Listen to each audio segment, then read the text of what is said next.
अस्सलाम वालेकुम अदनान भाई, कैसे हैं आप? उम्मीद करता हूँ आप खैरियत से होंगे। मेरा नाम अहमद है और मेरा ताल्लुक़ कराची से है।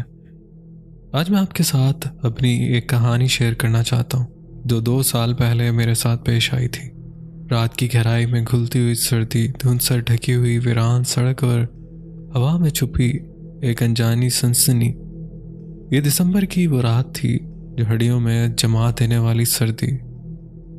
अपनी खाला के घर दावत से वापस आ रहा था।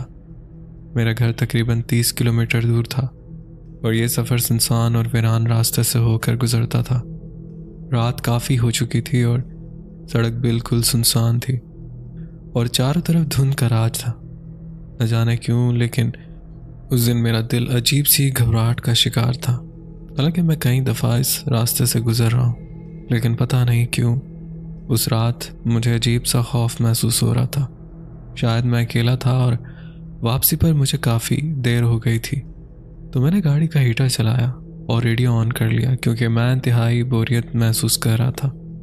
मैंने सोचा मेरा सफ़र भी कट जाएगा और जो ख्यालात मेरे जहन में आ रहे हैं मेरा माइंड भी उससे डाइवर्ट हो जाएगा। लेकिन जैसे ही मैंने रेडियो ऑन किया उसमें से अजीब सा शोर आने लगा। मुझे लगा शायद कोई सिग्नल प्रॉब्लम है, लेकिन पता नहीं क्यों मुझे वो शोर बहुत अजीब सा लगा और शोर में बहुत अजीब सा खौफ था। तो मैंने डरते हुए इसे जल्दी से बंद कर दिया। मैं हल्का सा झंझला गया कि यार ये क्या मुसीबत है, और फिर खामोशी से ड्राइव करने लगा। धुंध इतनी गहरी थी कि बमुश्किल चंद फीट दूर की चीज़ें दिखाई देती थी। मैंने सोचा कि अगर जल्दी पहुंचना है तो हाईवे का मुतबादिल रास्ता ही बेहतर रहेगा।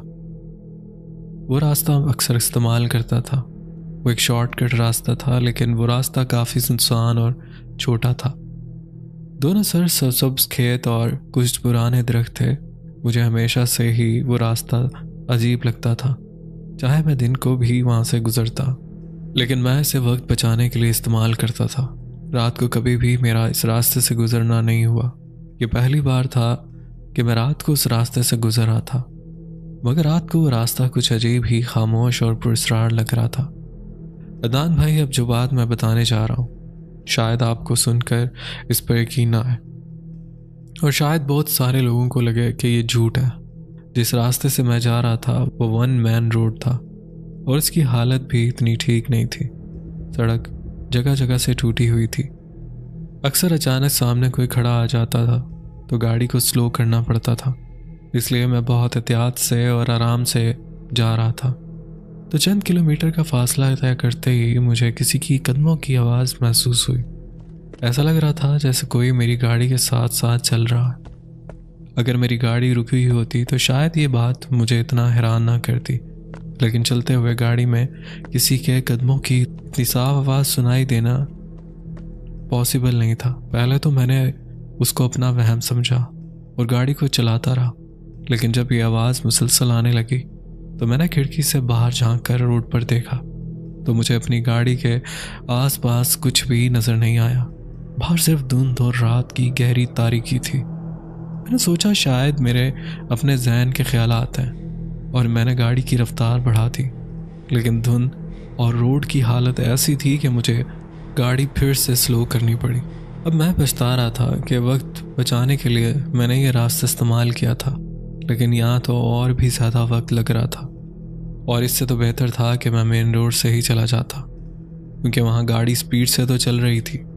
अभी मैं थोड़ा आगे बढ़ा ही था कि मैंने देखा कि सड़क पर एक बड़ी शाख गिरी हुई है और रास्ता बंद है। मैं पहले ही काफ़ी ज़्यादा झुंझलाया हुआ था और चिड़चिड़ा हो रहा था कि ये चीज़ देखकर मुझे मज़ीद गुस्सा आया।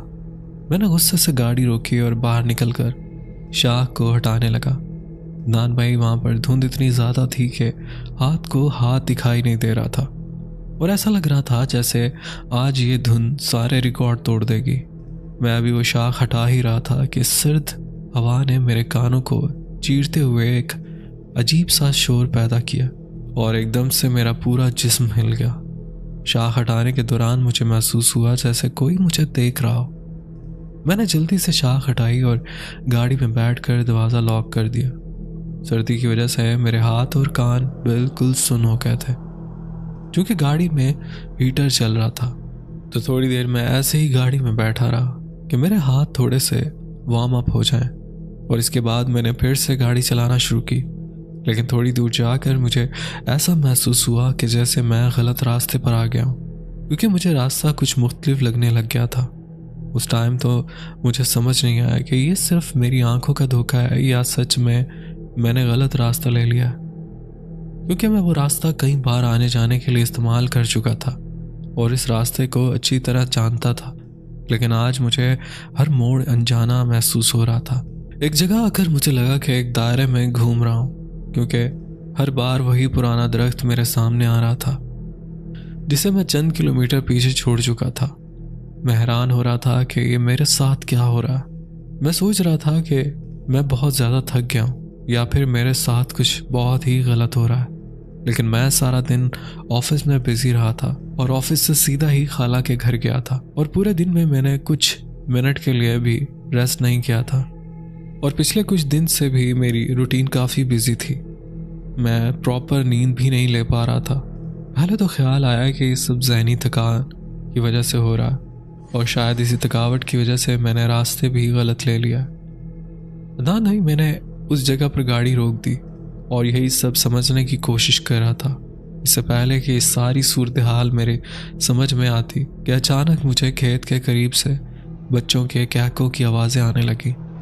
आवाज़ें बेहद हल्की लेकिन खौफनाक थी। मैंने सोचा कि रात के इस वक्त और इतनी सर्दी में आखिर ये बच्चे यहाँ क्या कर रहे होंगे। यकीन माने, उन बच्चों की हंसी इतनी खौफनाक थी कि मैंने फ़ौरन गाड़ी स्टार्ट की और आगे बढ़ा दी। मेरी हिम्मत नहीं थी कि मैं गाड़ी से निकलकर वहाँ देखूं कि वहाँ पर क्या सीन है। आपको बताता चलूं कि मुझे उन चीज़ों से बहुत ही ज़्यादा डर लगता है, और ये डर आज का नहीं बचपन का है। अब बहुत सारे लोग कहें एक मर्द होकर मैं किस तरह की बातें कर रहा हूँ, लेकिन जो भी है, इस मखलूक का खौफ हमेशा ही मेरे जहन पर सवार रहा है, और मेरा उस चीज़ पर भी ईमान है कि ये मखलूक हमारे आस पास ही रहती है। और कुछ आपकी कहानियों की वजह से भी मेरा इस बात पर यकीन और पुख्ता हो गया कि ये मखलूक आपको डराती भी है और परेशान भी करती है, चाहे आप इन्हें तंग करो या ना करो। खैर, वापस कहानी की तरफ आते हैं। मुझे गाड़ी दोबारा चलाते हुए अभी चंद ही मिनट गुजरे थे कि मेरी गाड़ी के पीछे अचानक हेडलाइट्स नमदार हुई और एक तेज़ रफ्तार गाड़ी मेरे पीछे आकर चलने लगी। वो मुझे ओवरटेक करने की कोशिश करती, लेकिन जैसे ही वो पास पहुंचती अचानक धुंध में गायब हो जाती। और जब ये चीज़ 4 से 5 बार रिपीट हुई तो मैं बहुत ज़्यादा डर गया कि ये क्या मामला है। अब यहाँ तक कि मैं घबरा कर सड़क के किनारे रुक गया और इस गाड़ी का इंतज़ार करने लगा कि जो कोई भी मेरे पीछे है वो आगे गुजर जाए। लेकिन 5 से 8 मिनट इंतज़ार करने के बाद भी कोई गाड़ी वहाँ नहीं गुजरी, और मैं हैरान था कि जिस गाड़ी ने 4 से 5 बार मुझे ओवरटेक करने की कोशिश की है, अब वो अचानक कहाँ चली गई, क्योंकि मैं गाड़ी के अंदर बैठकर मुसलसल पीछे ही देख रहा था। मुझे दूर दूर तक कोई लाइट नज़र नहीं आ रही थी। मेरी गाड़ी के पीछे पीछे कुछ नहीं था, सिर्फ धुंध और खामोशी थी। और मैंने गाड़ी को दोबारा स्टार्ट किया, लेकिन गाड़ी स्टार्ट नहीं हुई और इंजन एक अजीब खड़खड़ाहट के साथ बंद हो गया। मैंने गाड़ी को दोबारा सेल्फ दिया तो इस बार भी सेम वही सीन, हालांकि मेरे पास न्यू गाड़ी थी और इसमें इस तरह का कोई भी मसला नहीं था, और उस टाइम पर उसकी सर्विस वगैरह भी करवाता रहता था। लेकिन इंजन का इस तरह से आवाज़ पैदा करना बंद हो जाना मेरी समझ से बाहर था। अभी मैं गाड़ी को स्टार्ट करने की कोशिश कर ही रहा था कि उसी दौरान मैंने देखा कि गाड़ी के अगले शीशे पर धुंध में किसी के हाथों के निशान बन रहे हैं, जैसे कोई शीशे के पार से हाथ फेर रहा हो। मैंने फौरन शीशे पर वाइपर चलाया, लेकिन निशान दोबारा बन गए। तो मैं हैरान और खौफजदा होकर पीछे हट गया कि ये सब मेरे साथ क्या हो रहा और क्यों हो रहा है। मैं गाड़ी के अंदर बैठा रहा, बाहर निकलने की हिम्मत नहीं हुई। मैं आयतल कुर्सी का वेट करने लगा कि कुछ देर बाद मैंने महसूस किया कि गाड़ी के अंदर एक अजीब सी खुशबू फैल रही है, जो आम परफ्यूम या खुशबू से बिल्कुल मुख्तलिफ थी। खुशबू इतनी तेज़ और अजीब थी कि मुझे चक्कर आने लगे। मैंने हिम्मत की और गाड़ी का शीशा थोड़ा नीचे करके ताज़ा हवा लेने की कोशिश करने लगा, लेकिन जैसे ही शीशा नीचे हुआ, सर्द हवा के साथ खुशबू और ज़्यादा शदीद हो गई। वो खुशबू इतनी तेज़ थी कि मेरा दिल घबराने लगा। तो मैंने शीशा फ़ौरन बंद कर दिया और गाड़ी में हीटर को भी बंद कर दिया। मैंने अपना मोबाइल निकाला, मैं अपने भाई को कॉल करता हूँ और इसे अपनी लोकेशन बताता हूँ और कहता हूँ कि मुझे आकर ले जाओ, क्योंकि मेरे सर में शदीद दर्द हो रहा था और मुझे लग रहा था कि मैं मज़ीद ड्राइव नहीं कर सकूँगा। दान भाई, मैंने जैसे ही मोबाइल निकाला तो मोबाइल पर कोई भी नेटवर्क नहीं था। मैं कभी मोबाइल को देखता हूँ और कभी अपने चारों तरफ। जब मुझे कुछ समझ नहीं आया तो मैंने अपने आंखें बंद करके अपना सर सीट के साथ लगा लिया और ख़ुद को पुरसकून करने की कोशिश की और अल्लाह से दुआ की कि अल्लाह मुझे इस मुश्किल से निकाल। लेकिन अभी मुझे अपनी आंखें बंद किए 2-3 मिनट ही गुजरे थे कि मुझे अचानक गाड़ी की पिछली सीट पर हल्की सी हरकत महसूस हुई। पहले मैंने सोचा ये मेरा वहम है और मैंने अपनी आंखें उस तरह बंद रखी, लेकिन जब ये हरकत दोबारा हुई तो मैंने अपनी आंखें खोली, लेकिन सर अभी भी सीट के साथ टिकाया हुआ था। और जब मैंने रियर व्यू मिरर में झांका तो मुझे सीट पर एक हेवला सा बैठा हुआ नजर आया। तो मुझे ऐसा लगा जैसे किसी ने मेरे जिस्म से रूह खींच ली हो। वो मंजर इतना खौफनाक था कि कुछ लम्हों के लिए तो मैं अपनी जगह से हिल भी नहीं सका और मेरे हाथ पांव बिल्कुल सुन्न हो गए। तो मैंने मिरर को फौरन सीधा कर लिया, गाड़ी से निकलने का सोचा, लेकिन जैसे ही दरवाज़ा खोलने लगा तो वो खुलने का नाम ही नहीं ले रहा था। खौफ से मेरा पूरा जिस्म कांप रहा था, मेरे दिल की धड़कन तेज हो गई और मेरा सांस फूलने लगा। मैं जोर जोर से ऊंची आवाज़ में आयतल कुर्सी पढ़ने लगा और जब पूरी ताकत लगाकर मैं दरवाज़ा नहीं खोल पाया तो मैंने खौफ से पीछे मुड़कर देखा तो सीट पर कोई भी नहीं था। कुछ देर तक मैं इसी खौफनाक माहौल में बैठे रहने के बाद मैंने दोबारा गाड़ी स्टार्ट करने की कोशिश की। हैरत की बात यह थी कि गाड़ी फौरन स्टार्ट हो गई और इस बार कोई खड़खड़ाहट की आवाज़ भी नहीं आई। मैंने खुदा का शुक्र अदा किया और गाड़ी को फौरन आगे बढ़ा दिया, लेकिन जैसे जैसे गाड़ी आगे बढ़ रही थी धुंध की शिद्दत में इतना ही इजाफा हो रहा था और वो इतनी ही ज़्यादा घनी हो रही थी और मुझे लग रहा था जैसे मैं किसी सुरंग में जा रहा हूँ।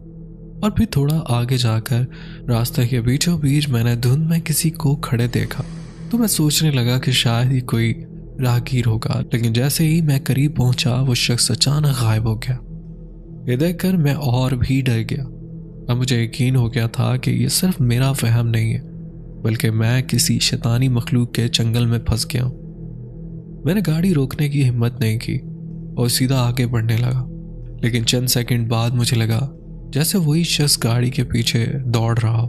मैंने रियर व्यू मिरर में देखा तो मुझे इतनी धुंध में भी वो हेवला वासिया दिखाई दे रहा था, लेकिन अब इसका कद पहले से काफ़ी ज़्यादा था। मैंने गाड़ी की रफ्तार बढ़ा दी और जब चंद मिनट के बाद दोबारा पीछे देखा तो वो गायब हो चुका था। मैंने गाड़ी की रफ्तार बढ़ा दी थी, लेकिन रास्ता ख़त्म होने का नाम ही नहीं ले रहा था। इस दौरान मुझे गाड़ी के बाहर से फिर किसी के चलने की आवाज़ सुनाई दी, जैसे कोई गाड़ी के साथ साथ चल रहा हो। लेकिन ना तो मैंने गाड़ी रोकी और ना ही मैंने बाहर देखने की हिम्मत की। ये आवाज़ कभी करीब हो जाती और कभी दूर, जैसे कोई मुझे तंग करने की कोशिश कर रहा। और फिर अचानक गाड़ी की हेडलाइट एक झटके के साथ बंद हो गई और मैं मुकम्मल अंधेरे में घिर गया। लेकिन शुक्र था कि मेरी गाड़ी की स्पीड नहीं थी। मैंने फ़ौरन ब्रेक लगाई, लेकिन ब्रेक्स काम नहीं कर रही थी और फिर गाड़ी खुद ब खुद आहिस्ता होकर रुक गई। मेरे दिल की धड़कन तेज हो चुकी थी और मेरे हाथ कांपने लगे थे। गाड़ी के अंदर भी मुकम्मल अंधेरा था। अंधेरे में बैठे मैंने महसूस किया कि गाड़ी के अंदर कोई सरगोशी कर रहा। पहले तो मैं समझा कि डर की वजह से ये सब महसूस कर रहा हूँ, लेकिन आहिस्ता आहिस्ता आवाज़ें साफ हो रही थीं, जैसे कोई मेरे करीब बैठकर बात कर रहा हो। मैंने खौफ ज़दा होकर गाड़ी के अंदर लाइट चलाई, लेकिन गाड़ी में कोई नहीं था। फिर भी सरगोशी की आवाज़ ख़त्म नहीं हुई। मैंने लाइट बंद की और ख़ुद को संभालने की कोशिश की, लेकिन अचानक गाड़ी खुद ब खुद हिलना शुरू हो गई, जैसे कोई इसे धक्का दे रहा हो। मैंने घबरा कर गाड़ी के दरवाजे खोलने की कोशिश की, लेकिन दरवाजे अंदर से लॉक हो चुके थे। ऐसा महसूस हो रहा था जैसे कोई बाहर से गाड़ी को हिला रहा हो और मुझे बाहर निकलने ना दे रहा हो। लेकिन जैसे तैसे करके मैं गाड़ी से बाहर निकला और गाड़ी के चारों तरफ घूम कर देखा कि कौन है, लेकिन वहाँ पर कोई भी नहीं था। उस टाइम खौफ से मेरी क्या हालत थी मैं आपको नहीं बता सकता कि अचानक मुझे पीछे से भारी कदमों की आवाज़ आने लगी, जैसे कोई बहुत वजनी शख्स मेरी तरफ बढ़ रहा हो। मैंने हिम्मत करके पलट कर देखा, लेकिन धुंध के सिवा कुछ भी नजर नहीं आया और मुझे महसूस हुआ जैसे कोई मेरे बिल्कुल पीछे खड़ा हो। तो मैंने जल्दी से वापस गाड़ी में बैठने लगा। जैसे ही मैं गाड़ी के करीब पहुंचा, दरवाज़ा एक जोरदार आवाज़ के साथ खुद ब खुद बंद हो गया। मैंने दरवाज़ा खोलने की कोशिश की, लेकिन वो लॉक हो चुका था। हालांकि मेरे पास गाड़ी की चाबी थी और गाड़ी के अंदर से हल्की सी रोशनी नज़र आ रही थी, जैसे कोई अंदर मौजूद हो। अभी मैं दरवाज़ा खोलने की कोशिश कर रहा था कि अचानक गाड़ी का हॉर्न बजना शुरू हो गया।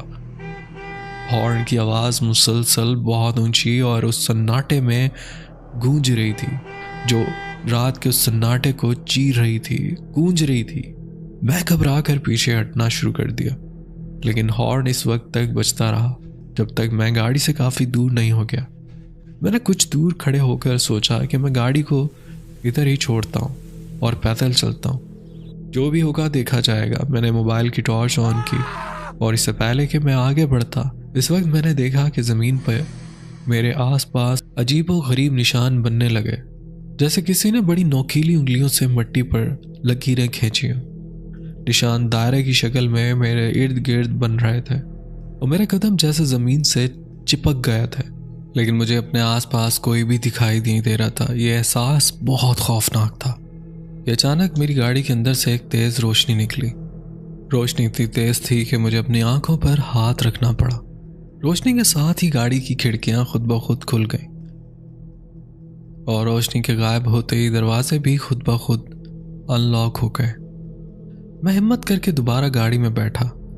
मैंने डरते डरते गाड़ी के अंदर कदम रखा और दरवाज़ा बंद किया। जैसे ही मैंने अपनी नज़र सामने की तरफ की, मुझे महसूस हुआ कि साथ वाली सीट पर कोई बैठा हुआ है। क्योंकि गाड़ी के अंदर लाइट बंद थी और बाहर भी चारों तरफ अंधेरा ही था, तो मुझे सिर्फ एक काला साया ही नजर आया। मैंने जैसे ही गाड़ी के अंदर वाली लाइट ऑन करने के लिए हाथ बढ़ाया, अचानक वो साया हिलने लगा और मेरा दिल भी जोर जोर से धड़कने लगा। मैंने हिम्मत करके लाइट ऑन की तो गाड़ी में कोई भी नहीं था और इतने में गाड़ी का रेडियो जो बंद था, अचानक से एक अजीब आवाज़ आना शुरू हो गई। वो आवाज़ इतनी खौफनाक थी कि मेरे जिस्म के रोंगटे खड़े हो गए और मुझे ऐसा लगा जैसे कोई पुरस्रार जुबान में बात कर रहा हो। मैंने जल्दी से उसे बंद करने की कोशिश की, लेकिन बटन बिल्कुल काम नहीं कर रहे थे और आवाज़ तेज़ होती जा रही थी। मैंने अपने कानों पर हाथ रख लिया और ज़ोर से चिल्लाया कि बंद करो ये सब, और कुछ ही सेकंड में वो आवाज़ खुद ही बंद हो गई। मैंने हिम्मत करके गाड़ी को स्टार्ट किया और गाड़ी चलाना शुरू की, लेकिन रास्ता और भी वीरान होता जा रहा था। धुंध के बीचों बीच मुझे एक सीधी लकीर नजर आई जो दूर तक जा रही थी। ऐसा लग रहा था जैसे किसी ने धुंध को दरमियान से काट कर एक रास्ता बना दिया। मैंने उस लकीर के साथ गाड़ी चलाना शुरू की, लेकिन जैसे जैसे मैं आगे बढ़ता गया लकीर और भी पुरस्रार होती गई और फिर रास्ते के बीच में अचानक गाड़ी एक झटके के साथ बंद हो गई और मेरा मोबाइल फ़ोन में भी खुद ब खुद बंद हो गया। पूरे माहौल में मुकम्मल खामोशी हो गई और मैंने पहली बार महसूस किया कि वक्त जैसे थम गया हो। ना कोई हवा का शोर था और ना धुंध की हरकत थी, कुछ साकत था। मैं गाड़ी से बाहर निकलने का सोच रहा था कि मुझे गाड़ी के करीब ज़मीन पर कदमों के निशान बनते हुए दिखाई दिए, जैसे कोई नज़र ना आने वाली चीज़ मेरी तरफ बढ़ रही हो। हर कदम के साथ मेरा खौफ बढ़ता जा रहा था। मुझे नहीं पता था कि इतने अंधेरे में भी मुझे वो निशान कैसे नजर आ रहे थे। मैं अंदर ही बैठा रहा, हिम्मत नहीं हुई कि बाहर निकलूं। मैंने हिम्मत करके गाड़ी स्टार्ट करने की कोशिश की तो गाड़ी स्टार्ट हो गई, लेकिन जैसे ही गाड़ी आगे बढ़ी मुझे पीछे वाली सीट से किसी के हंसने की आवाज़ आई। मैं खौफ के मारे पलट कर देखने की हिम्मत नहीं कर पा रहा था और गाड़ी की रफ्तार तेज़ कर दी। मैंने तेज़ी से गाड़ी दौड़ाई और फिर अचानक धुंध मुकम्मल तौर पर गायब हो गई। मैंने देखा कि मैं एक खुले मैदान में पहुंच गया था जहां हर तरफ अंधेरा था, लेकिन धुंध नहीं थी। मैं सुकून का सांस ले ही रहा था कि गाड़ी के सामने एक दीवार जैसा साया खड़ा हो गया और गाड़ी खुद ब खुद रुक गई। मैंने गाड़ी से बाहर निकलने की कोशिश की, लेकिन दरवाजे खुल नहीं रहे थे। उसी वक्त मैंने देखा कि साया गाड़ी की तरफ बढ़ रहा है। जैसे ही साया गाड़ी के करीब पहुंचा, गाड़ी के शीशे खुद ब खुद नीचे होने लगे। मैं चीखना चाह रहा था, लेकिन मेरी आवाज़ बंद हो चुकी थी। मैं मुकम्मल तौर पर मफलूज हो चुका था। दीवार जैसा साया सामने था और मैं मुकम्मल तौर पर बेबसी का शिकार था। अचानक बगैर किसी वजह की गाड़ी रिवर्स में चलना शुरू हो गई। मैंने कोशिश की कि ब्रेक लगाऊं, लेकिन ब्रेक काम नहीं कर रही थी। गाड़ी खुद ब खुद पीछे की तरफ जा रही थी और पीछे देखने पर मुझे रास्ता मुकम्मल तौर पर अंधेरे में गुम होता दिखाई दिया और गाड़ी एक जगह आकर रुक गई। जैसे ही गाड़ी रुकी, गाड़ी के अंदर अचानक सफ़ेद धुआं भरने लगा। धुआं इतना गहरा था कि मुझे कुछ भी नज़र नहीं आ रहा था। खांसता हुआ गाड़ी से बाहर निकलने की कोशिश करने लगा, लेकिन दरवाजे बंद थे और धुएं मुझे मुख्तलिफ चेहरे दिखाई देने लगे, जैसे कोई मुझ पर नज़र रखे हुए है। गाड़ी से निकलने की नाकाम कोशिश के बाद मैं थक कर सीट पर ही बैठ गया। मेरी हिम्मत जवाब दे चुकी थी और दिमाग भी काम नहीं कर रहा था। इतने में मुझे महसूस हुआ कि ज़मीन हिल रही है, जैसे कोई बहुत बड़ी चीज़ ज़मीन के नीचे हरकत कर रही हो। गाड़ी भी हिलने लगी और मेरे लिए बैठना मुश्किल हो गया था।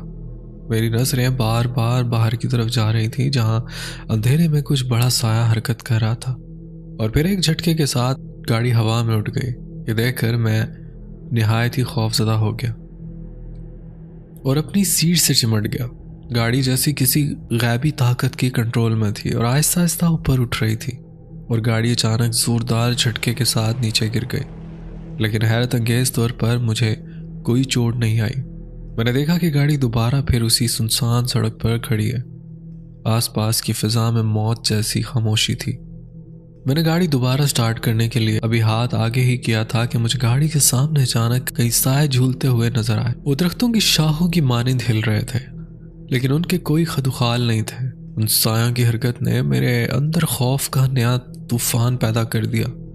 मैंने हिम्मत करके गाड़ी स्टार्ट की, जो कि फौरन हो गई। मैंने कुछ भी नहीं सोचा और गाड़ी की रफ्तार बढ़ा दी, लेकिन उसी दौरान मुझे गाड़ी की छत पर भारी कदमों की आवाज़ आने लगी, जैसे कोई गाड़ी के ऊपर हो। वो आवाज़ें मुसलसल बढ़ती जा रही थीं, लेकिन गाड़ी जैसे किसी गैबी ताकत की हिसार में थी।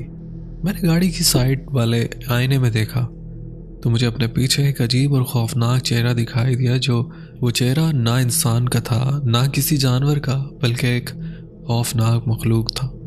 उसकी आंखें अंगारों की तरह सुर्ख थीं और वो मुझे घूरते हुए गाड़ी के पीछे भाग रहा था। और फिर अचानक गाड़ी के इंजन से धुआं उठने लगा और गाड़ी झटके से बंद हो गई, जैसे किसी दीवार से टकरा गई हो। गाड़ी के अंदर एक नाकाबिले बर्दाश्त खामोशी थी और मुझे महसूस हो रहा था जैसे कोई मेरे आसपास घूम रहा हो। मैं जैसे ही चेक करने के लिए गाड़ी से बाहर निकला, मैंने देखा कि गाड़ी के इंजन से बहुत बुरी तरह धुआं उठ रहा। धुआं इतना ज़्यादा था कि मैंने अपने मुंह पर हाथ रख लिया। मैंने गौर से देखा तो इंजन के नीचे कुछ तेल की तरह का ज़मीन पर गिरा हुआ था, लेकिन उसकी खुशबू बहुत तेज़ और अजीब थी। मैंने मोबाइल की टॉर्च ऑन की हुई थी, तो मैं जैसे ही वापस मुड़ा, मैंने सामने सड़क पर किसी का साया देखा। वो साया धुंध में हरकत करता दिखाई दे रहा था, लेकिन जब मैंने रोशनी उसकी तरफ की तो वहाँ कुछ नहीं था। मैं समझा शायद ये धुंध की वजह से था, लेकिन मेरे दिल की धड़कन तेज़ हो गई थी। और जब मैं बोनट बंद करके गाड़ी की तरफ आ रहा था तो अचानक मेरी नज़र सड़क पर गई, तो मुझे सड़क पर अजीब व गरीब निशान नज़र आए। ये निशान किसी जानवर के पैरों जैसे थे, लेकिन उनका साइज़ गैर मामूली तौर पर बड़ा था। मैं उनके ताक़ुब में चलने लगा, लेकिन थोड़ी दूर जाकर धुंध में वो कहीं गायब हो रहे थे। तो मैं उल्टे कदम वापस गाड़ी की तरफ भागा, लेकिन उस लम्हे मुझे सड़क के दूसरी तरफ किसी भारी चीज़ के गिरने की आवाज़ सुनाई दी। मैं डर के मारे रुक गया और इधर उधर देखने लगा, लेकिन मुझे कुछ नज़र नहीं आया। आवाज़ इतनी वाज़िया थी कि मैं वहाँ से हटने लगा और मुझे अपने बिल्कुल पीछे से सरगोशियों की आवाज़ सुनाई दी। वो आवाज़ बहुत धीमी थी और ऐसा महसूस हो रहा था जैसे कोई कुछ कहना चाह रहा हो। मैंने पीछे मुड़कर देखा, लेकिन वहाँ कुछ भी नहीं था। मेरा दिल जोर जोर से धड़क रहा था। मैंने चलते हुए पीछे मुड़कर देखा तो मुझे धुंध में गाड़ी की हेडलाइट दिखाई दी। तो मैंने सोचा ये जो कोई भी है, इससे लिफ्ट ले लेता हूँ। गाड़ी बहुत आहिस्ता आहिस्ता मेरे करीब आ रही थी। मुझे लगा कि शायद मदद मिल जाए, लेकिन जैसे ही गाड़ी करीब आई वो अचानक रुक गई। गाड़ी के अंदर अंधेरा था और कोई भी बाहर नहीं निकला। मैंने करीब जाकर झांक कर देखा, लेकिन गाड़ी अंदर से खाली थी। मैं जल्दी से पीछे हटा और दूसरी सिमत भागने लगा। भागते हुए मेरा पैर एक पत्थर से टकरा गया और ज़मीन पर गिर पड़ा। गिरने से मेरे घुटने ज़ख्मी हो गए और मुझे शदीद दर्द होने लगा। आपको अंदाज़ा होगा कि अगर सर्दी में चोट लगे तो कितना दर्द होता है।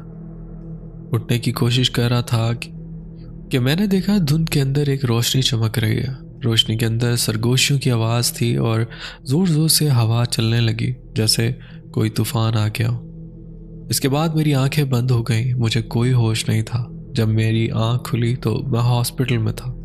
बाद में घर वालों ने बताया सुबह किसी राहगीर ने तुम्हारी गाड़ी को वहाँ खड़ा देखा और तुम गाड़ी में बेहोश पड़े थे। उसने तुम्हारे मोबाइल से हमें कॉल की और हमें बताया तो हम तुम्हें लेकर हॉस्पिटल चले गए। अदनान भाई, आप यकीन करें मुझे पूरे 2 दिन बाद होश आया।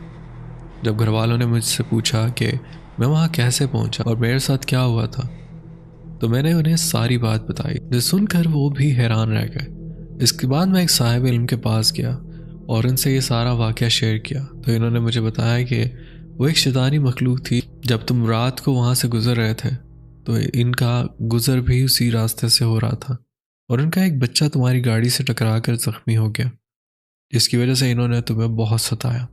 इन्होंने मुझ पर दम वगैरह किया और एक तावीज़ बना कर दिया, इसे अपने बाजू पर बांध लो, ये हमेशा तुम्हारी हिफाजत करेगा। तो अदनान भाई, इसके बाद मेरे साथ इस तरह की कोई वाक़या नहीं हुआ। ये थी मेरी एक कहानी। अगर आपको अच्छी लगे तो शेयर कीजिएगा। बहुत शुक्रिया, आपने अपनी स्टोरी हमसे शेयर की। तो दोस्तों, उम्मीद करता हूँ आज की स्टोरी आपको पसंद आई होगी। स्टोरी पसंद आई हो तो आप कैसे बताएंगे कि आपको स्टोरी पसंद आए? चैनल को लाइक करें, अपने फ्रेंड्स एंड फैमिलीज के साथ शेयर करें, और अगर अभी तक चैनल को सब्सक्राइब नहीं किया तो यार चैनल तो सब्सक्राइब कर लो। ये तो आपके भाई की मोटिवेशन होती है। अपना बहुत ख्याल रखिएगा, दुआ में याद रखिएगा। मुझे दे इजाज़त, मिलते हैं किसी और इंटरेस्टिंग स्टोरी में। अल्लाह हाफिज़।